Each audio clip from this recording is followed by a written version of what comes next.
Isinagawa ang isang makabuluhang ceremonial presentation ng mga bagong kagamitan sa Police Regional Office 7 bilang bahagi ng patuloy na pagpapalakas ng kapasidad at kahandaan ng kapulisan sa rehiyon.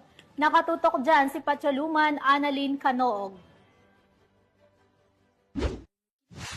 Matagumpay na isinagawa ng Police Regional Office 7 sa pamumuno ni Police Brigadier General Rodrigo A. Maranan, Regional Director, ang isang ceremonial presentation ng mga bagong kagamitan na binili, idonate o pinahiram para sa pagpapalakas ng kakayahan ng kapulisan sa Central Visayas nitong ika-1 ng Hulyo sa taong kasalukuyan sa Camp Serios Menya Senior, Cebu City. Ang aktibidad ay simbolo ng pinagsanib na suporta mula kay Chief PNP Police General Nicolas Torre III, mga local government units at mga pribadong sektor na layunin paigtingin ng operational readiness, internal security operations at ICT modernization ng Pro-7. Sa ilalim ng PNP Capability Enhancement Program at Regional Procurement, ipinagkaloob sa Pro-7 ang 222 na desktop na computers, 8 office tablets, 225 waistcoat vest, 7 Akela 150cc motorcycles, at 82 one-prime handheld radios. Bukod pa rito, ipinakita rin ang kagamitan mula sa donasyon o pagpapahiram ng LGUs at pribadong sektor,